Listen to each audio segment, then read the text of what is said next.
Hey Eurovision fans, Claude will represent the Netherlands in Eurovision 2025 with his song C'est la vie. I'm going to listen and react to the music video, give you my analysis of the artist, the song and the potential staging and see how this could do in Eurovision 2025.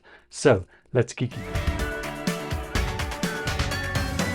Hi, my name is Tom. I'm an Irish Eurovision analyst and you can find all of this stuff on my Eurovision channel. So I'm super hyped for this. Netherlands song release day is like Christmas for me every year. It's one of the songs I'm always the most anticipated for. Of course, last year the Dutch song was my #1. That's quite large shoes to fill. I'm not expecting this to definitely be my #1 or that this has to be a Eurovision winning song, but I do in general really love the Dutch songs. So I'm just hoping that this is a really great entry, something I can download and support in Basel. So let's talk a little bit about Claude. First of all, just about his name. In French, it's Claude. Apparently in Dutch, they say Cloud because Claude sounds like a naughty word.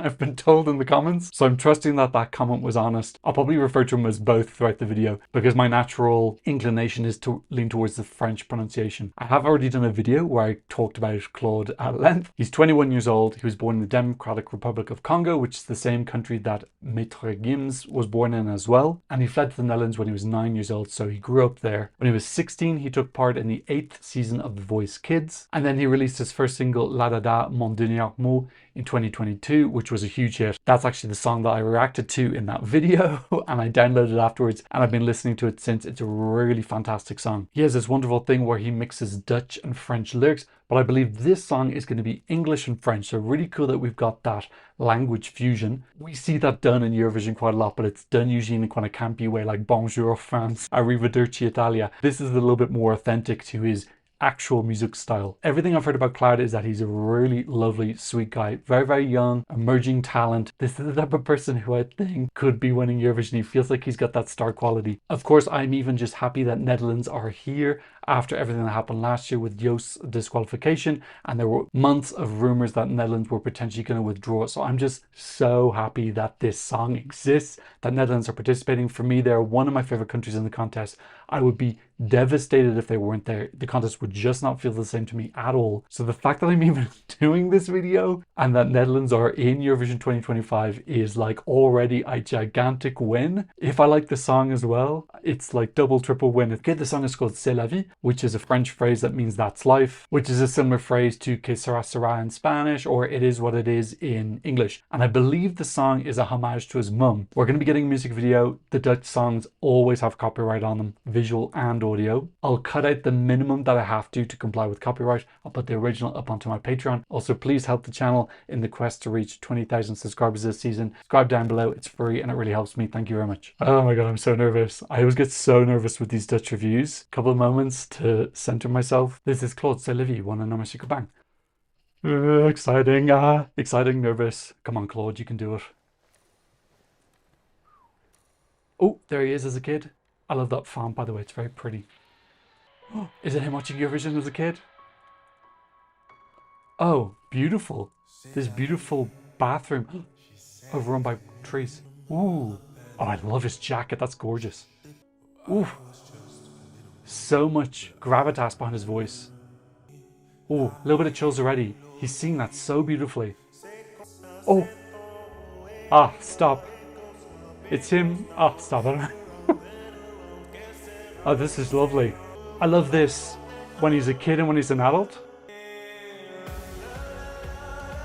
Ooh. Oh, wow. Oh, that's gorgeous. Oh, that's such a beautiful beat. Oh, this is sublime. That beautiful intro into that thick, delicious production beat. Ooh. Oh, that jacket and the fashion. Obsessed. Obsessed.com/Netherlands. Oh, this is so my type of entry. Oh, he's such a king. Oh, I love the dancers as well. They look fabulous. Oh, sorry, I'm gushing. This is just pure gush. Oh, he can dance as well. I love it. Wow, that is beautiful. What a lovely chorus. Production is so well produced. Ah, I love that dancer with the white and the red across her face. Oh, he's alone. Oh, the music video is just stop it. This is Eurovision winning, sorry.com. It just is, like, this is quality. Oh, oh, I don't want this to end. How much is left? Oh, a minute. Oh, it's gonna end. Whoa. Yes, Bill King, build on that. Yes, ad-lib for the gods. Love it. I love the choreo, I love the fashion, I love this time when he's a kid. It's so pretty. Oh, he's gonna get me again. Fuck. Ah. Ah, it's beautiful. Wonderful. Oh, I love the Netherlands in Eurovision. Oh, that was wonderful. Wonderful. No, that's a Eurovision winner in my mind. Absolutely. And we'll have to talk about that later because I'm excited. But first impressions, oh my god, the quality. That beautiful intro that felt so incredibly sincere. It just shows off his really, really his beautiful voice and the sincerity behind it and the absolute realness. I love this image of him in this bathroom, which looked like it had been taken over by the trees. I was getting like apocalyptic feel, like this is in the future. And then that cut back to him as a kid watching Eurovision and dancing and dreaming about being on the Eurovision stage. That choked me up immediately. Just really, really sweet image. And then that beat drop. I just wasn't expecting it, and it came in and it just sounded so delicious. Super well produced, beautiful, warm energy to go from this kind of like quiet, fragile beginning into this really confident, bubbling production. You can just know when you're listening to a song that you're going to absolutely love. Even though I can't remember the melody right now because I was gushing so much, there was like this tsunami of gush. I need to enjoy these moments. Like the amount of songs I go through the national finals season, which I absolutely hate and are this torture to sit through. And then that, I did not want that to end. It was just like 3 minutes of absolute pure pleasure. I love the colors. I loved how professional all the scene setting looked. I love the styling.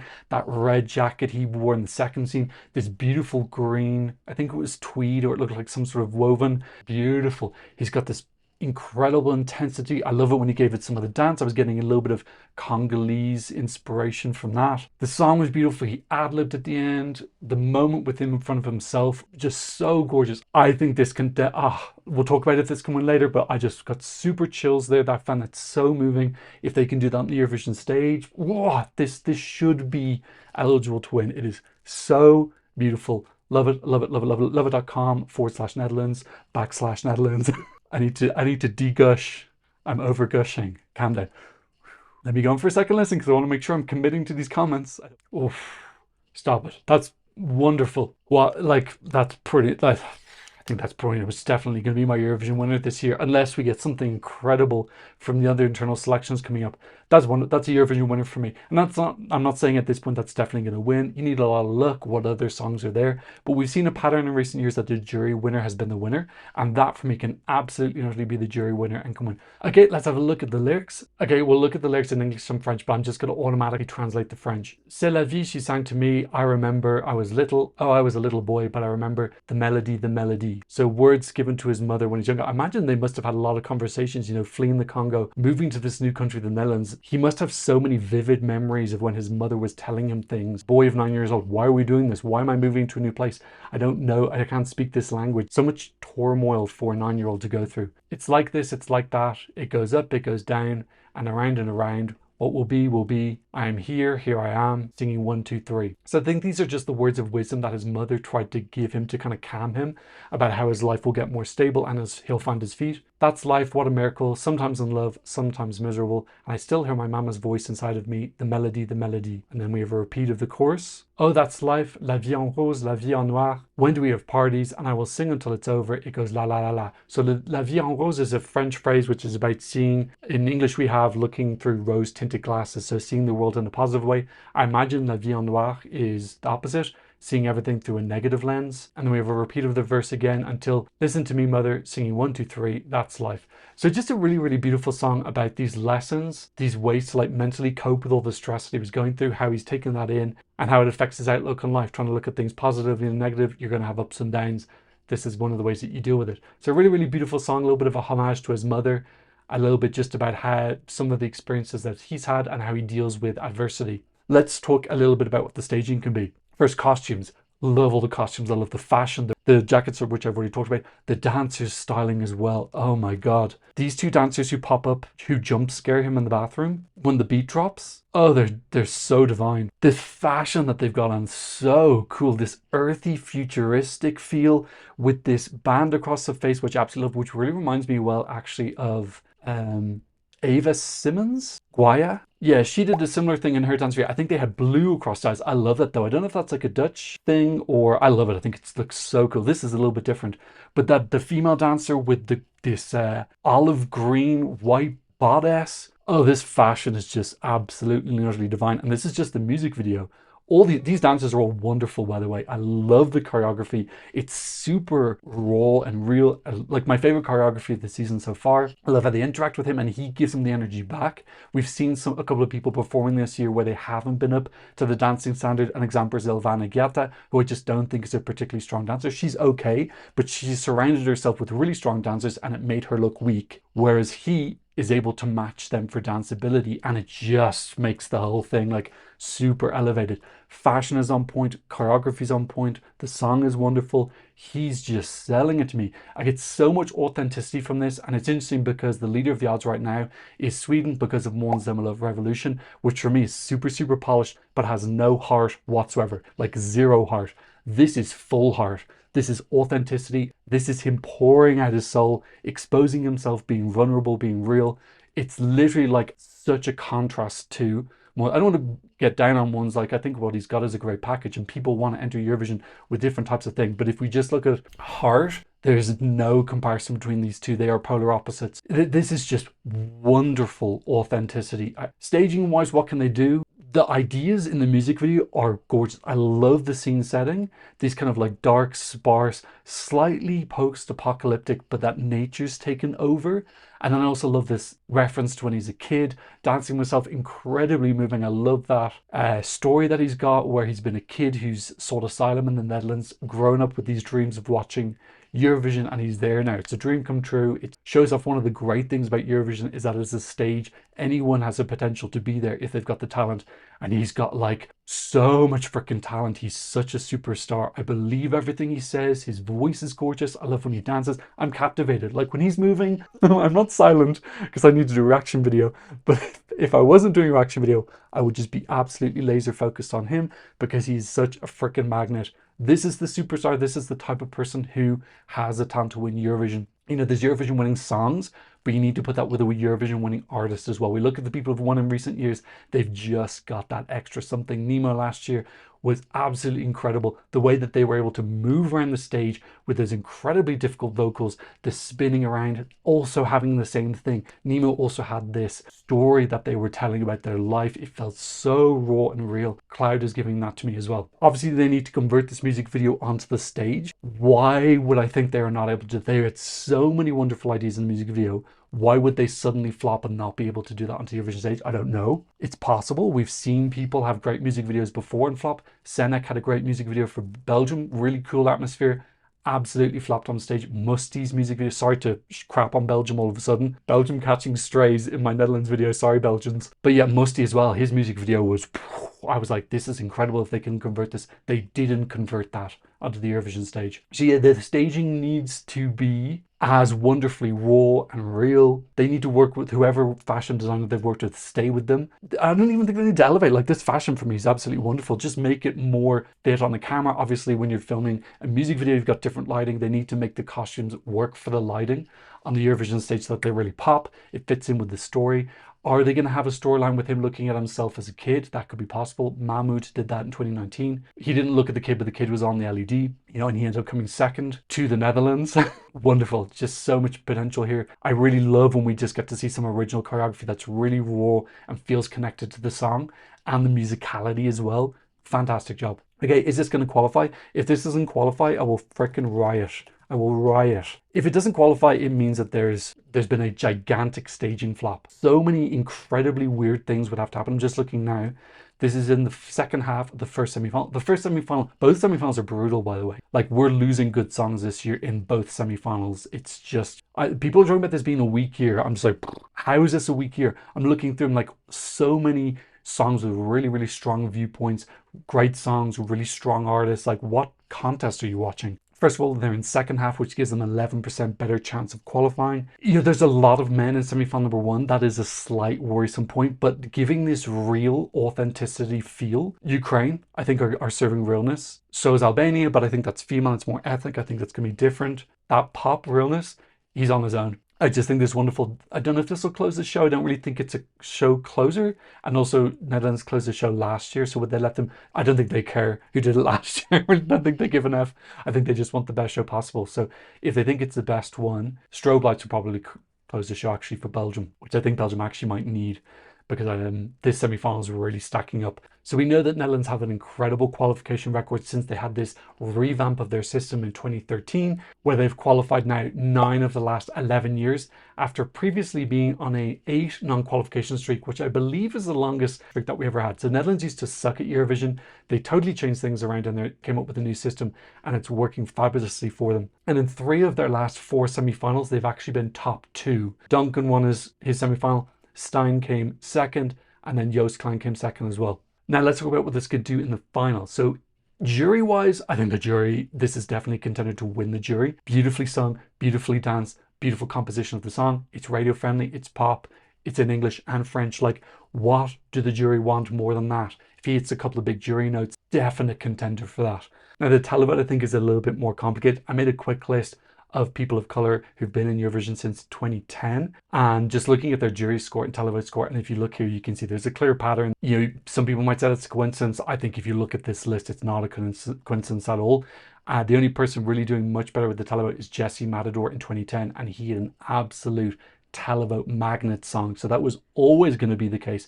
Everybody else, Destiny, John Lundvik, Cesar Sams, and Manada, who were top 10 or 5 in the jury, doing much worse than the televote. So it's not impossible, but if you look, there's not really a precedence. It looks like there are certain people in each country who just don't want to vote for someone who's not white. And so that televote pool that person can draw from reduces. This is obviously a sensitive and complex issue. Attitudes towards race vary wildly all over Europe. But I want to believe that if Claude puts forward a Eurovision winning package, that he can win. Now, I'm not saying if he doesn't win, that's the only reason why. Maybe the stage didn't work. He still has to deliver a Eurovision winning concept the same way that Nemo did. Nemo came forth and had this incredible spinning disc. So they completed the job. I want to believe that if Claude does the same, he can also win. He doesn't need to win the televote. That's the thing. Last year, Nemo only came 5th and got a huge jury score. And we've seen that the last 2 years now, Nemo and Lorraine both getting huge jury scores, and that's what got them across the line. Maybe Claude can do the same. Maybe get a huge jury score, come first with that, and then with the televote, just needs to be top 5. I know there are going to be people leaving me comments saying, why bring up race? It's not relevant. It is relevant. Look at these numbers. There is very potentially a trend that this is an issue with some people voting Eurovision, and acting like that's not relevant appears to be incorrect to me. So I really hope that he can break that ceiling. He can be the first person. He can set the precedent for future artists coming to Eurovision. He's wonderful. And I think that this is the type of artist that can break that glass ceiling. That would be really great. So yes, for me, this is got Eurovision winning ingredients. It is on that pile for me of Måns Zelmerlöw, Erika Wikman, this, and Australia. I think Australia is like a little bit more of a wild card, but those are the only 4 to me that are like even in the discussion to win right now, in my opinion. I would expect songs that are more television based to be ahead of him in the televote, like Erika Wikman, potentially Espresso Macchiato. I don't know if that's absolutely definitely going to work. I think Australia has good televote potential appeal as well. Lots of fun things happening. I also feel like people are voting for their favorite song. And I think that many people, this might be their favorite song this year and their favorite package. I think the Dutch delegation should just be pushing quality, put quality on the stage nonstop, give people absolutely no excuse not to pick this. And what an amazing return to the contest it would be if Netherlands could win. After getting disqualified last year, coming back to win the contest would be the most epic way to respond to what was an incredibly difficult year last year. That would just be so funny. And then hosting in 2026 in the Netherlands, hosting the EBU there, that would be very interesting. Joost would most likely be one of the interval acts. The comedy just writes itself. It would be very funny. And if we look at Netherlands results since 2013, since they had that glow up, we can just see here 9th, 2nd, 11th, 1st, 11th. And then I think Joost Klein definitely would have been top 10 as well. So Netherlands definitely know how to convert these songs into winning package. Not always, doesn't always work, but I think there's a lot of talent in the entertainment industry in Netherlands that I think that they're going to be able to convert that, because I could see that talent in the music video in every single aspect: lighting, concept, choreography, costumes, the artist himself, the songwriting team, the production team. There's lots of people working behind the scenes here to make this work. It's not just Claude on his own. And I think that those people can work as a team to make this into a winning package. Okay, let's have a look and see the odds. It's pretty early right now. It's only been out a couple hours. And he was 12th, but he's moved up to 11th now. If there are any more updates, I will leave them here. But yeah, looks like Netherlands might be heading back into the top 10. Okay, now let's take a look at the Eurovision scoreboard, and this is currently sitting in 7th place, but it is really, really early days. When you have 7,000 votes, we usually have around 25,000 plus, so I might give it a couple. I'll leave you the updated rankings here, so it might not be 7th anymore. But the fact it's entering in 7th is pretty good, because like we know in the Eurovision scoreboard, this is one part of the community that definitely favors female artists over male artists. So yeah, we'll keep an eye on that and see if he can rise up the table. Okay, that's what I thought about Claude singing C'est la vie for the Netherlands. What did you think? Leave me a comment in the comment section down below. Thank you to everyone who's been supporting me on PayPal and buying me coffee. If you want to support the channel, I'll leave you a QR code for you here and a link in the description. Please help the channel reach 20,000 subscribers this season. Subscribe down below. It's free. Thank you. And also thank you to all my wonderful patrons for patronizing me from all around the world. On my Patreon, you can get original audio and visuals. You can be in the credits. You can support the channel. You can get some early releases. Go check it out if you're a fan. But of course, thank you so much just for being here. And I've seen another Eurovision analysis video very, very, very, very soon. What's happening with my hands? Goodbye.